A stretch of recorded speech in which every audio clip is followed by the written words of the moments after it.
Good evening, everyone. We welcome you all to OrthoTV original webinar series. Today we have a senior colleague of mine who's also a very good friend. He is Dr. Satish Mutha. He is attached to Hinduja Healthcare, Fortis and Holy Family Hospital in Mumbai. He is one of the great trauma surgeons of the current times, and he is going to talk on fixation failures in IT fractures. So over to Dr. Satish Mutha. Thank you, Neeraj, for your kind introduction. Hi, friends. Good evening. Greetings from Mumbai. With the unlockdown happening, I'm sure most of you all must have started your OPD and OT work and scaling it up slowly. I wish, I pray, and I trust that you all are taking good care of yourself before taking care of your patients. Remember, Jaan hai to jahan hai. The last 3 months have been a bonanza for all the learners like us. We have had the opportunity to attend webinars and didactic lectures from top people in all fields, national or international. It's been a great learning experience for all of us. Coming to the topic of today's discussion, that is trochanteric fractures. A lot of confusion has been cleared over the various webinars in the last 3 months, and a lot of new concepts have been introduced to us. But believe me, friends, trochanteric fractures, especially the unstable varieties, are still a nightmare for most of us as far as making a decision is concerned. And this is evident from the fact that in spite of so much literature, the maximum number of papers in trauma in the last few years have been coming in the field of trochanteric fractures. Today, as an average orthopedic surgeon who is not a dedicated nailer or a plater, I'm going to try and compile all that I have learned over the last few webinars and last few years, the different concepts as to why intertrochanteric fracture fixation fails and what best we can do to get the optimal outcomes. This is a typical intertrochanteric fracture, friends, our dream patient. Nice 2-part, 3-part fracture, well fixed with the DHS, a D-rod screw, good valgus. We have restored the anatomy well. Naturally, it progresses to good union and good function. We are happy, patient is happy, and everything is nice. But we know, friends, that this does not always happen. Various literature which says that the incidence of failure of fixation of stable intertrochanteric fractures, that is the type 1 and 2, is 0.5 to 3%. And in unstable intertrochanteric fractures, it shoots up to 5 to 13%. For any fracture which we see so commonly, 13% is a very high figure, given the failure rates in forearm fractures close to 4%. Now, an unstable intertrochanteric fracture, which we commonly refer to, has actually not been defined anywhere. There are only various characteristics of an intertrochanteric fracture which are likely to make it unstable and notorious for healing. Few of them are posteromedial comminution, a reverse IT, which we know is really nasty, IT with subtrochanteric extension, where your standard implant choices change, a lateral wall blowout, the lateral wall which is receiving a lot of attention nowadays, which we will discuss in the future, and severe osteoporosis. Friends, a severe osteoporosis is one character we have to acknowledge. However well you fix, unless you tackle the osteoporosis, there's a very high chance that it can fail. Now, after having done DHS for so many years during our residency and thereafter, we have learned that these are the common modes of failure in a DHS fracture. So there may be a varus collapse and a screw cutout, or excessive medialization leading to limb shortening, a Trendelenburg gait, and increased effort of walking, or dissociation from the plate from the shaft. Essentially, it is either a varus collapse, which can manifest, or excessive medialization. There was a very interesting paper by Palm in 2007 in the JBJS, where he has compared a DHS to a tension band type of fixation. Friends, if you think of the patella or the olecranon, when you do a tension band, you essentially try to fix the comminuted inner surface by stabilizing the lateral surface. You try to make the lateral surface continuous so that the distraction forces are thing happens in a DHS. There is a medial comminution and you are relying on the intact lateral wall and the DHS to hold it till union. But given the design of the DHS implant, very often intraoperatively, we end up breaking the lateral wall. And this iatrogenic intraoperative lateral wall fracture leads to unrestricted medialization of the screw, which can lead to a high incidence of failure. The risk in various studies has been close to 36%, leading to a failure rate which is as high as 22%. So this is a classical case of a DHS with a posteromedial comminution. You have done a DHS. Now, if while reaming the lateral fragment, because it's a wide bore reamer, 17 millimeter, if you break the lateral wall, then the restraint is lost and the whole shaft along with the side plate can move medially. There can be excessive lateralization of the head, neck, shortening, sometimes.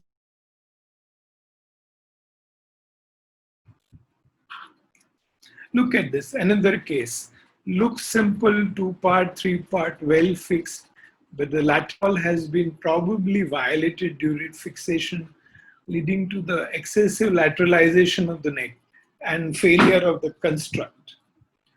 Another case, similar case, lateral wall blowout leading to varus collapse and failure. So friends, 36% is a very high incidence and we need to do something to avoid that.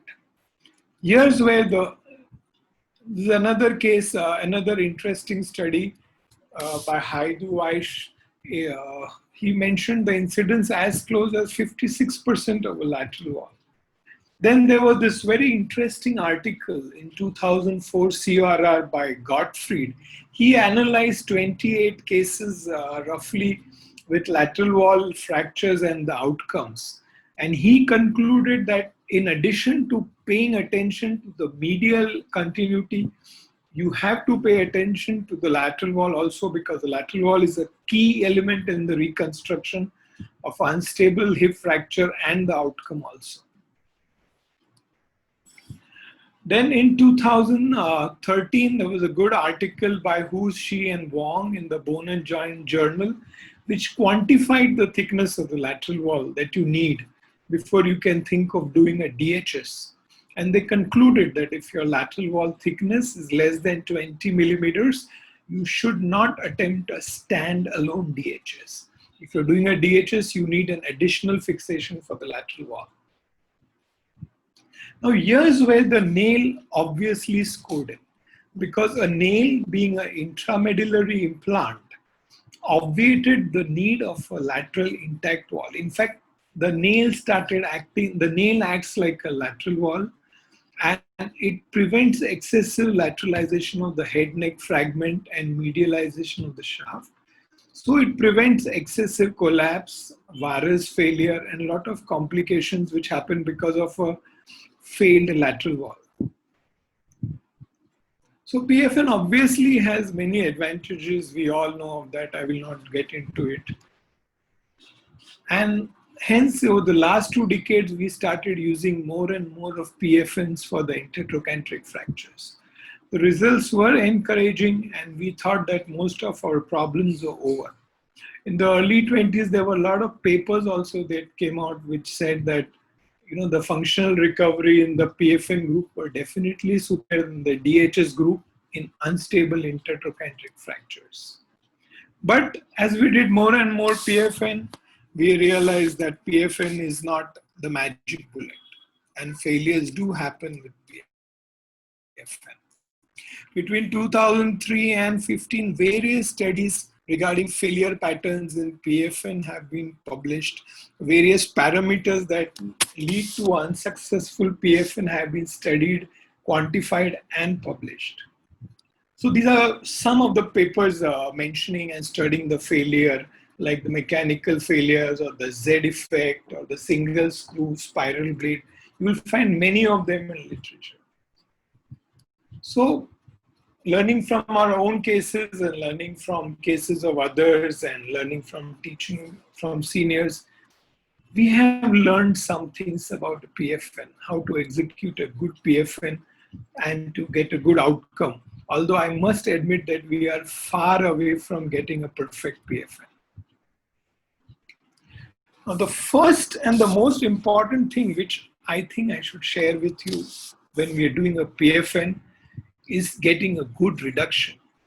You try and understand this. A DHS is a much more forgiving implant. In a DHS, you start with the hip screw first. Having put the hip screw, you have a side plate from 125 to 145 degrees to play around, and you can use as required to get an optimal reduction and stabilization. Versus this, a PFN is a fixed angle implant, 130 or 135, what may be available to you. Once you have put the nail inside, you cannot change the trajectory of the hip bolt. So the reduction has to be perfect so that the hip bolt is center as you desire. If you don't reduce well, the trajectory of the hip bolt will be suboptimal and the chances of failure will be high. Over the last few years, there have been studies from North India, from Vellore, and one of our own ongoing studies where we have studied the head neck angle of elderly people, especially women who are short, less than 5 feet, obese. And many of them, we are surprised to find that have a hip angle of almost 125 degrees. So it's important to do a PBH X-ray before you start nailing. Because if you have a hip like this, which isn't so much varus to begin with, if you have to have your hip screw center, you will have to reduce it in valgus, which will lead to excessive medial opening. Of course, we would accept that, we would expect it to collapse and heal, but that collapse time is variable and the forces on the hip before it heals are very high, and hence the chances of varus collapse and failure would also be very high. Now, a short or a long PFN, that is a controversy forever.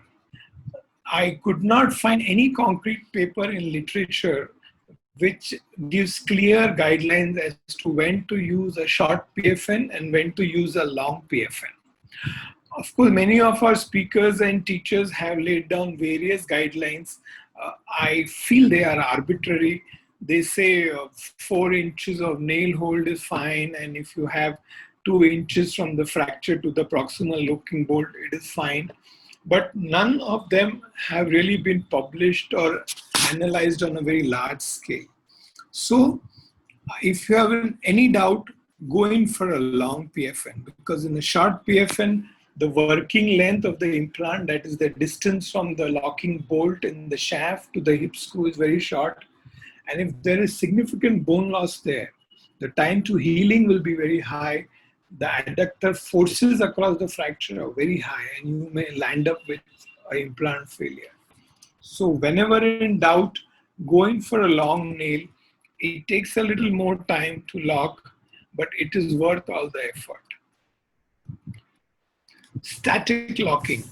Now, except in very few cases like a young bone with very little comminution, most of these intertrochanteric fractures have medial comminution and they need to collapse to heal.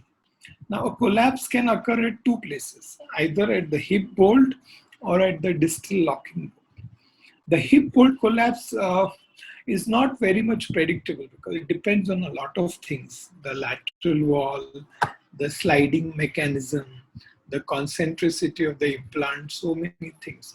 So it is important that you allow whatever little collapse that can occur at the locking bolt level, which may be very important for healing.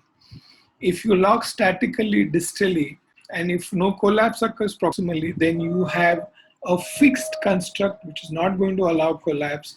and somewhere it will have to fail. So there would be a varus collapse and a superior cutout of the implant. So I feel you should not do static locking distally. Bow mismatch. Now, again, this is one very important thing we should keep in mind, especially when we are dealing with these short, elderly, stubby ladies.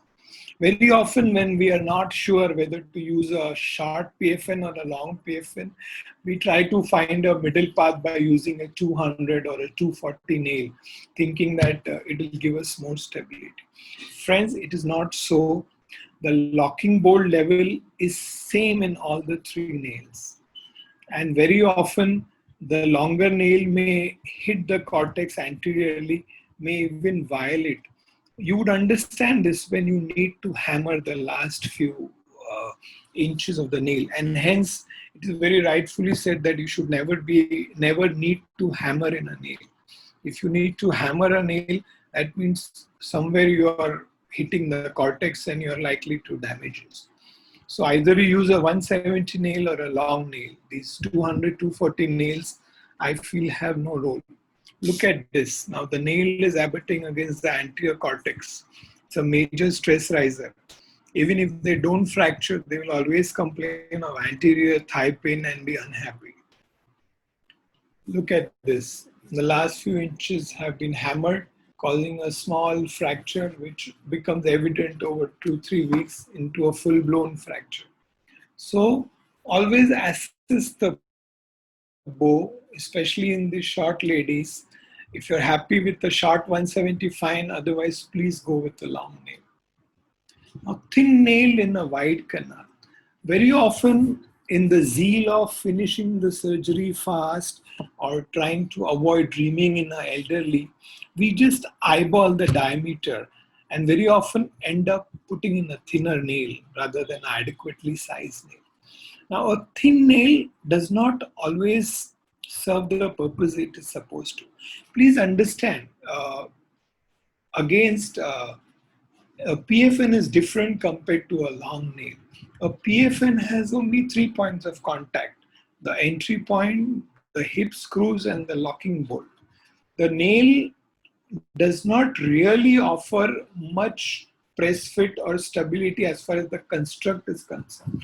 But if you have a very thin nail, then the whole nail will be lateralized close to the lateral wall, permitting excessive lateral collapse of the head neck, which may lead to varus failure.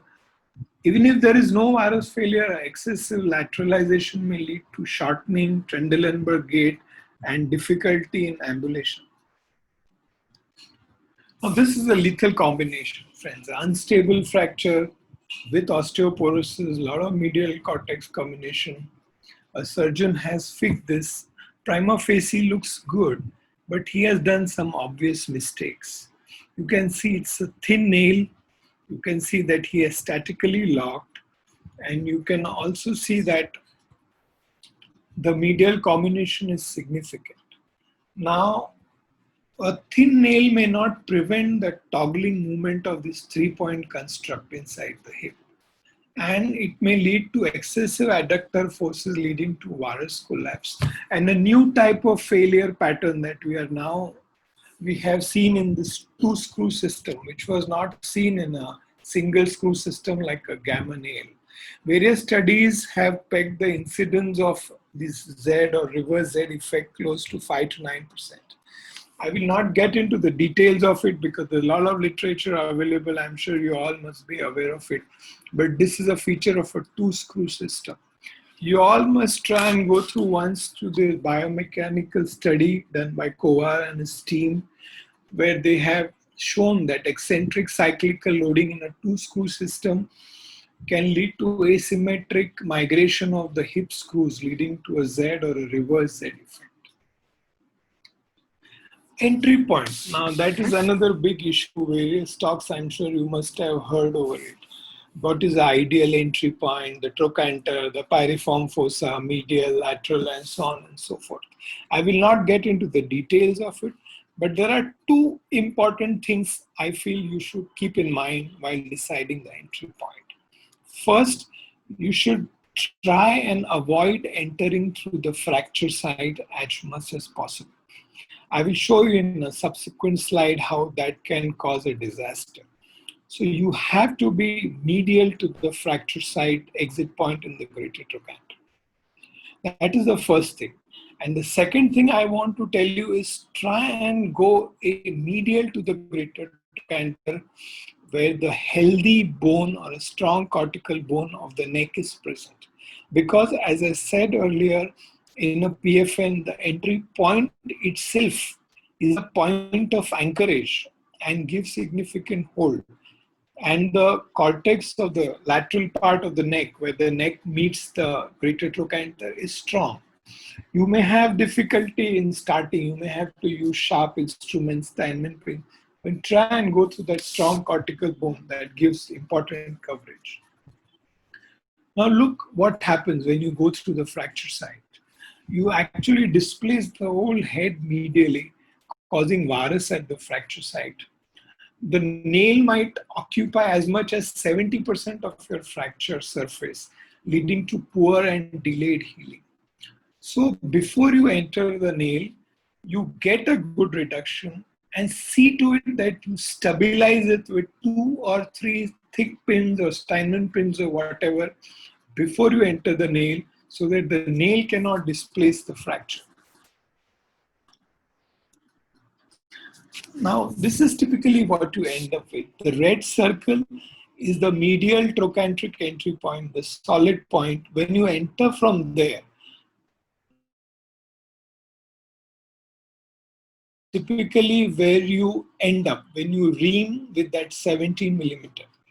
But if you start at the blue dot, which is the tip of the trochanter, when you ream with that proximal reamer, you end up with a guide wire which is far more lateral.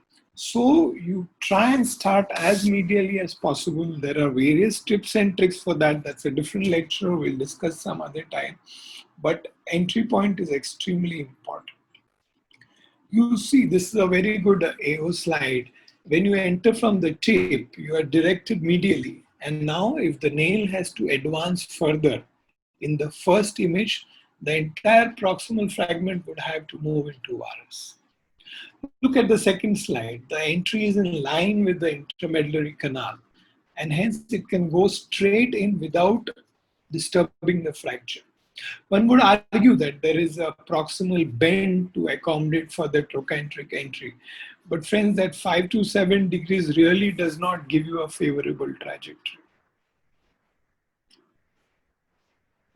Now look at this fixation. The surgeon seems to have done a good job, a simple fracture, 2 screws, but again, a thin nail statically locked, and the tad for the inferior screw, that the tip apex distance is not right.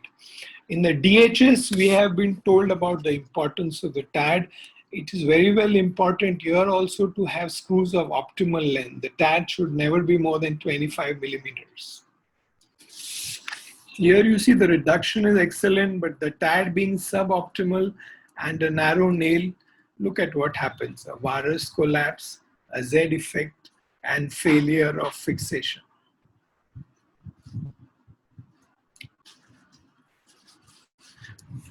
This is one very exciting concept which took me some time to understand, which was published by Shang SM and his team in the ACTA Ortho of Trauma Surgery 2015. Now here he has tried to correlate the outcomes of fracture fixation based on the reduction of the medial cortex. According to his paper, the medial cortical reduction is the main pillar stone of the stability of fixation and the outcome. He has introduced the concept of positive medial cortical support, which I will take you through in the subsequent slides.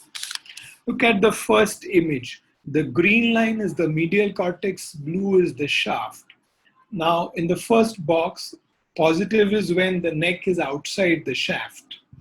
So that is positive reduction according to him. When they are in line, it is anatomic, and when the neck is medialized, shoved into the shaft, it is a negative reduction. The same principle applies to the anterior cortex also. So you have a positive anatomic or negative reduction of the anterior cortex.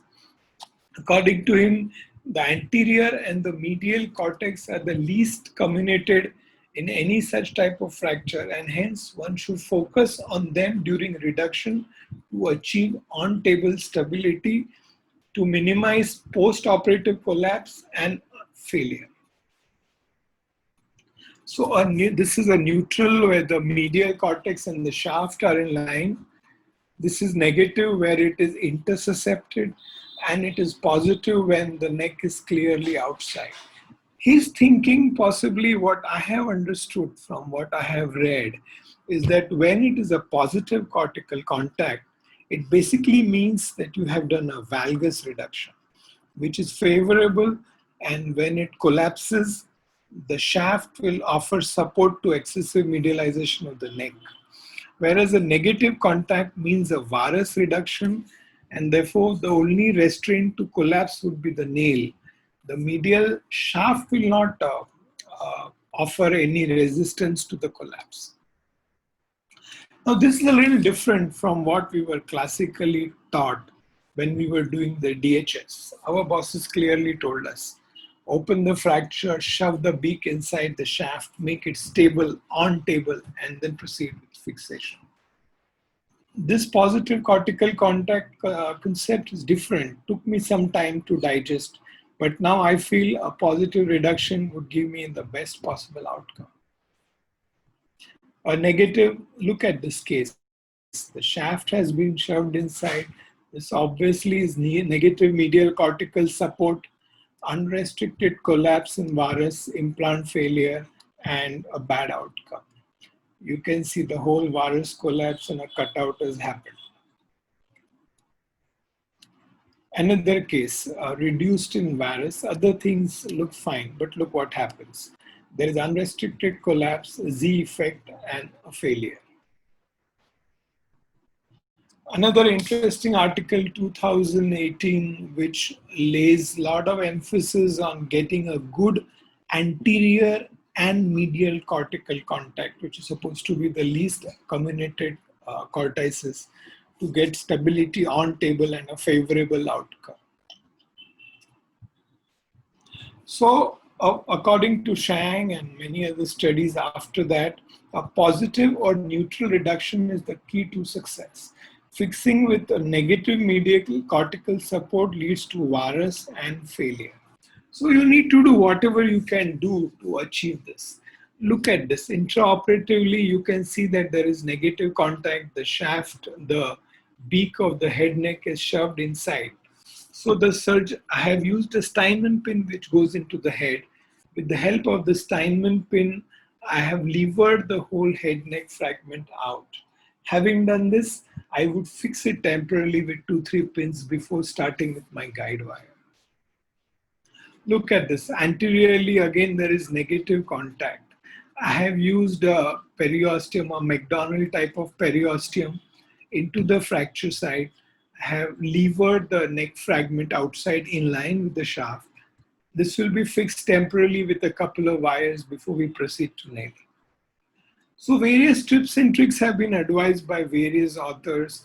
Various instruments like a blunt ball tip pusher or a McDonald's or pins or so many things have been advised to get a positive or a neutral cortical contact.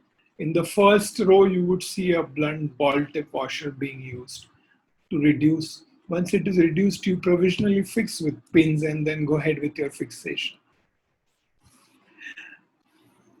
You can get a good reduction with a variety of tools like a AO, MIPO, or unequal arm towel clip, or many other instruments, whichever you like.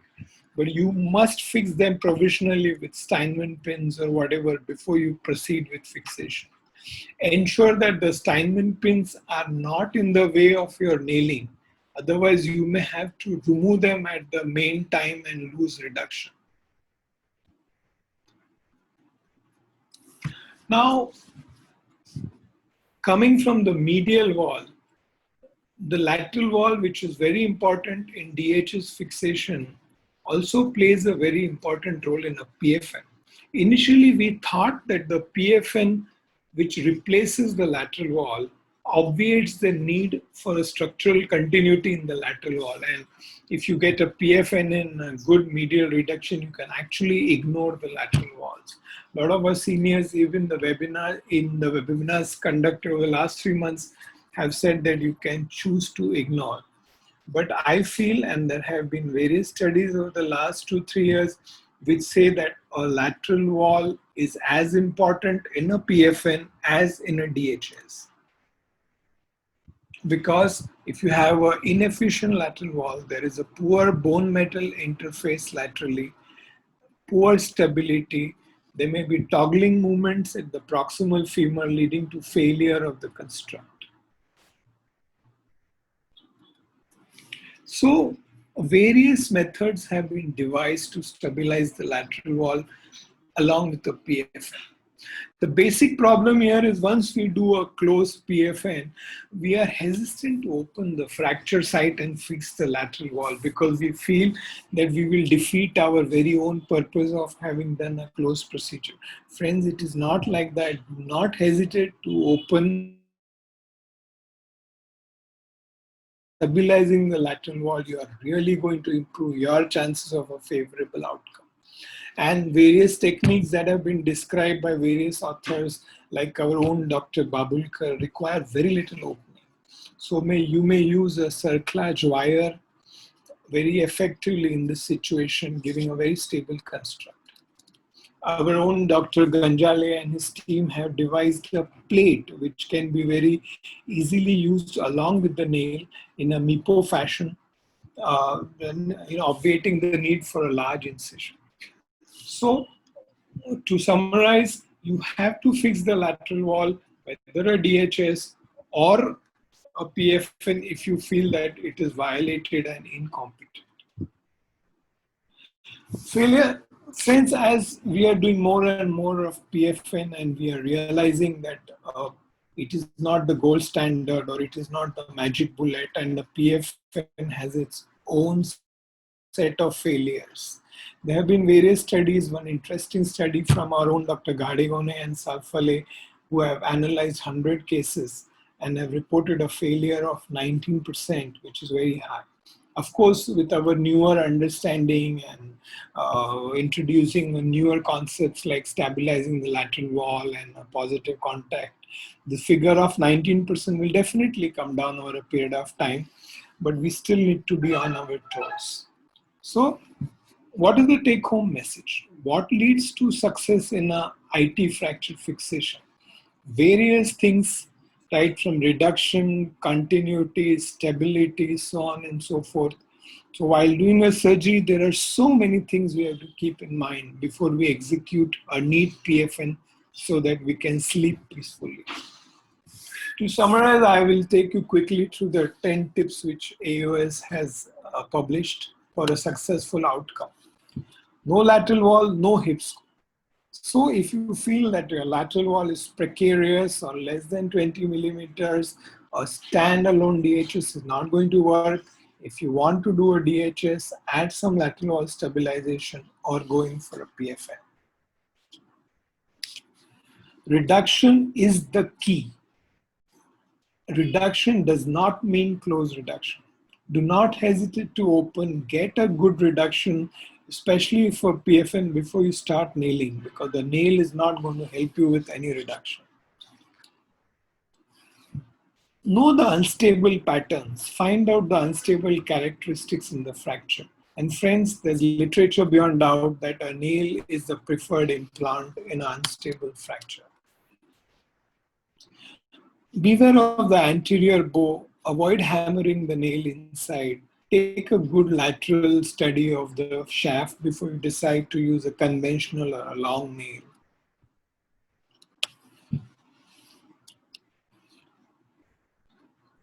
Take care of the entry point. Avoid entering through the fracture site. If the GT is comminuted, stabilize the fracture well with pins before you enter. And try and enter to the healthy bone of the neck at the junction of the neck and the trochanter. That is the best bone you can get for anchorage of the nail. In every case of PFN, please keep a DHS standby. You never know when you need to convert. Be cautious of the nail trajectory and never use force, never use hammer. You cannot expect the nail to help you in assist in reduction. You decide the trajectory by reaming if you wish to, by getting a proper reduction. The nail has to just walk in with gentle blows. Avoid a varus reduction because varus reduction is the perfect recipe for failure. There are various ways of assessing the varus, the Shenton's arc, the tip of the trochanter to center of femur line, whichever way you like, but ensure that you are in neutral or valgus, but not in varus. The lateral wall and the GTA may need stabilization even in nail. Don't hesitate to remain, because it is a closed procedure, open and stabilize the lateral wall if required. Size the nail well. Don't try to finish it fast by eyeballing. Use serial reamers to get the right size. Pay attention to the tad as you would in the DHS. Ensure good anterior and medial contact. The comminution leads there, and if you can get good reduction, the chances of you getting a successful outcome are also high. And above all, just don't end it with a good fixation. Optimize the patient. Look at his osteoporotic status. Give him calcium, vitamin D, periparatite. Optimize his health. Give him good exercises and pray to God for a favorable outcome. Thank you, Neeraj. Thank you. Thank you very much. This was a very good comprehensive cover. Neeraj, you are mute. Can you hear me now? Can you hear me now? I'm unmuted. Can you hear me now? Just increase your volume. I'm unmuted already.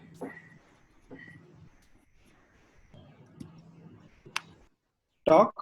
So hope you can hear me now.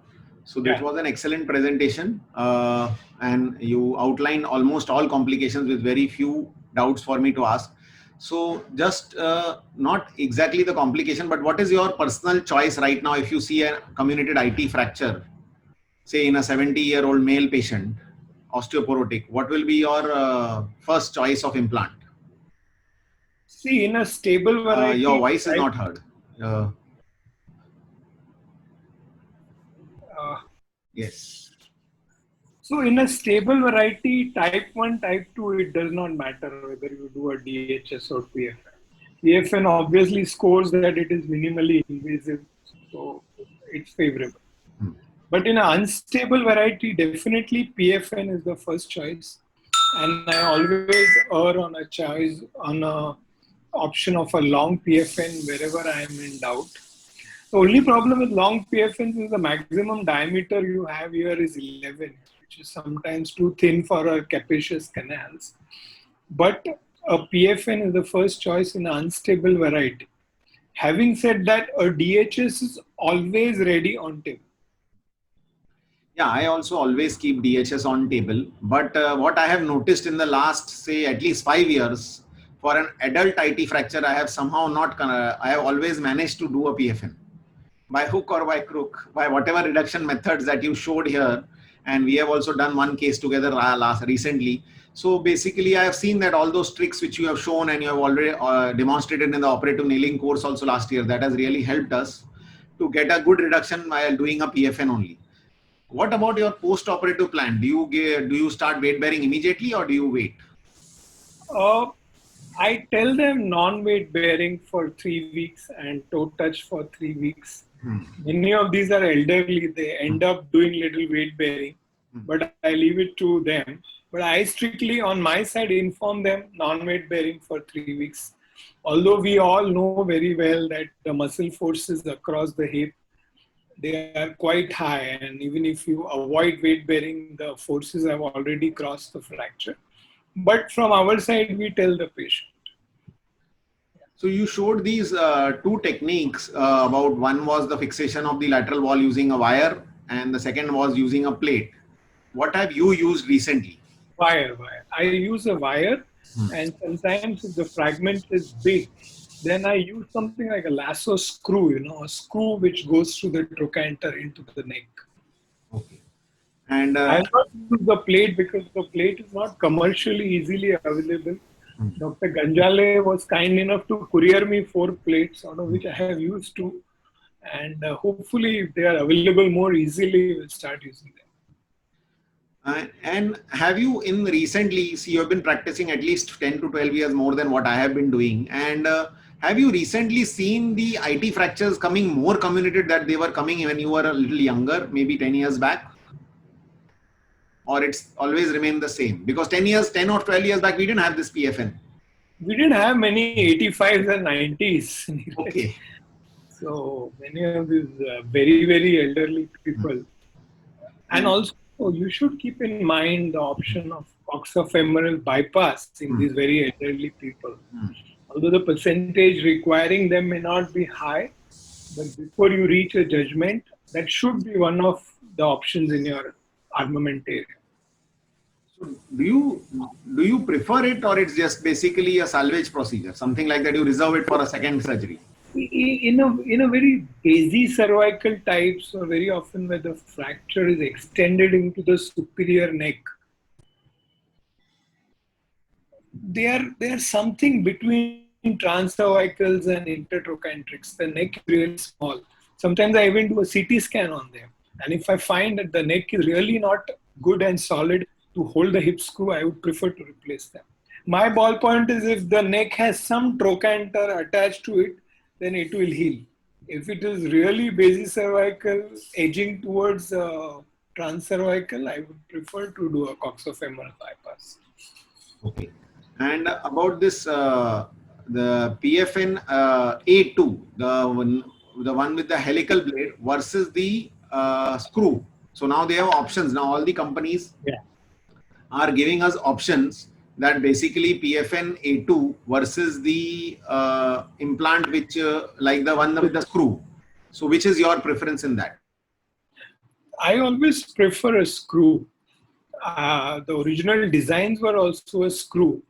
The helical blade came into the picture for various scientific and non-scientific reasons. The helical blade definitely has certain advantages, that it is, bone impacting kind of implant. So it's preserving the bone in the head. There is not much of rotational torque involved when you are hammering in the screw.